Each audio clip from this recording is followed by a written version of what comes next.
insha Allah a wannan bidiyon zamu nuna muku yadda ake amfani da time frame na MetaTrader 5 time frame, canjin time frame yadda ake amfani da su insha Allah. Kamar yadda muka faɗa a last video ɗin zamu nuna muku yadda za a yi amfani da time frame da kowane minute ne awa yana representing ɗin candle kaza 1 hour ne, candle kaza 1 minute ne, candle kaza 1 month ne, kaza ya danganta da yadda abubuwan suke insha Allah. Ba tare da ɓata lokaci ba za mu je kan meta 5 ɗin domin mu shigar da abin da muke so mu shigar. Za ka taɓa kan MetaTrader 5 ɗinka kamar haka, tana buɗe ma kamar haka. MetaTrader 5 ɗinka tana buɗe ma kamar haka, to za ka zo daidai kan nan chat ɗinka sai ka duba ka ga wannan su ne time frame, idan kuka lura za ku ga cewa ga 1 minute a daidai nan, misali haka wannan shi ne 5 minutes, 1 minute, 30 minutes, 1 hour, 1 day, 1 week, 1 month. Wannan kuma already mun yi bayanin su, amma nan da za ku ga yana ganin yadda abubuwan su suke insha Allah. Sai wannan ne ba mu bayanin shi ba, da shi kansu wannan setting. To misali yanzu idan ka shiga 1 minute candle, misali wannan ke 1 minute candle, to kowane candle a nan idan kuka duba, kowane candle a nan yana representing 1 minute, kowane candle 1 minute, candle na sai wannan 1 minute ne, wannan 1 minute ne, wannan 1 minute ne, wannan 1 minute ne, yana yin 1 minute. Yanzu wannan na last ɗin da yake motsi yana yin 1 minute, yana yin 1 minute yana cika, this candle zai kama amfanin shi. Sannan me za ka iya duba market kaga 1 minute me take yi, kuma yanzu 1 minute buy take yi, 5 minute buy take yi, sannan 15 minute shi ma buy take yi, sannan 30 minute shi ma in kuka duba buy take yi, sannan 1 hour idan kuka duba shi kuma sell take a 1 hour. To ya danganta da yadda za ka saita market ɗinka. Idan a 1 minute ka shiga za ka yi compare ne da shi kansa abin da take yi, amma za ka duba cewa ya market ɗin take, za ka analyze ne ka duba cewa idan ka shiga a kaza za ta kai, za ta iya dawowa. Misali yanzu nan idan ka duba 1 hour buy take yi, 4 day za ku ga sell take yi, so a 1 hour a nan buy take, misali 1 hour za ku ga buy take, nan kuma selling 4 day, 4 hour, 1 day ku ga buy take yi,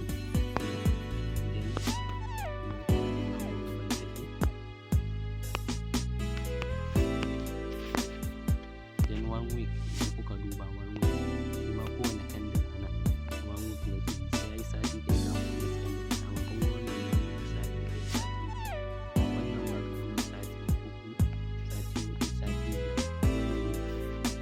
sati 5 a cikin nan.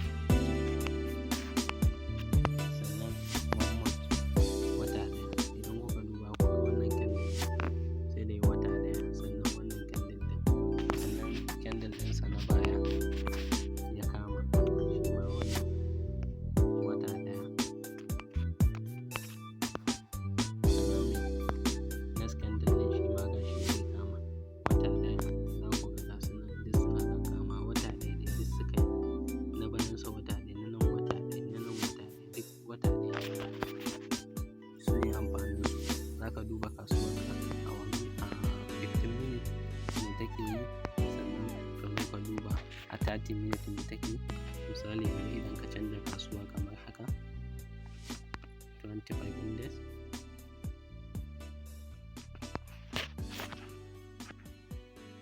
gashi za ku ga sell take a 1 hour, a 30 minutes ma sell take yi, sannan me a 15 minutes shi ma a 15 minutes sell take yi, amma ba ku ganin ta kuma za ta ɗan ɗauka ta yi rawa, amma za ta dawo ta yi sell sau da yanayin market ɗin yadda take tafiya. Idan ku duba 1 hour za ku ga sell take yi,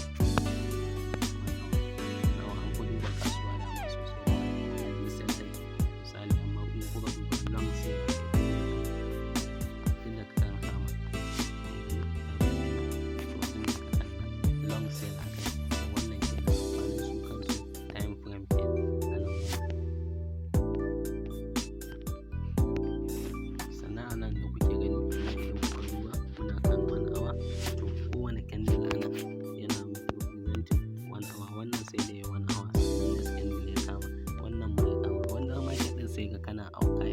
shida a ciki ana yi da kai, wata awa 5 ma, wata ma sai ta kwana market ɗin, ya danganta da wannan da candle ɗin sai gani haka market ɗin take kasancewa. Market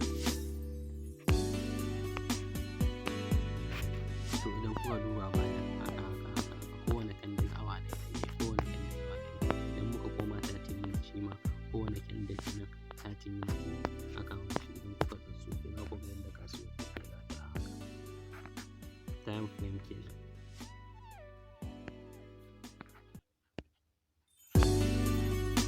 Wannan kenan. Yanzu saboda yanayin lokaci za mu tsaya a nan insha Allah. A next video mu za mu nuna muku yadda za ku canja color na shi kansa candle. Wannan color na candle ya kasance ana ganewa sosai, ya kasance bluish da beige, sai kuma green da red ya yi shi kansa ash brown da bit price. Kowanne yanayin kowanne yana son color da zai kasance da shi. A wannan a nan za mu tsaya insha Allah. Mu haɗu a next video. Shi ne yanayin da akan time frame yadda suke cancanja kowane candle kamar 1 minute candle yana representing 1 minute before next candle ya kama, 15 minutes yana representing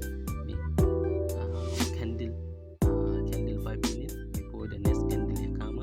Wannan ma 15 minutes candle ɗin before the next ya kama sai ya yi 15 minutes. Shi ma before 30 minutes kafin candle ɗin gaban sa ya kama sai ya yi 10 minutes 30. 1 hour shi ma sai candle ya bayan shi ya yi 1 hour kafin na gaba ya kama. Shi ma wannan da bayan sa 4 hour sai ya yi 4 hour kafin na gaba ya kama.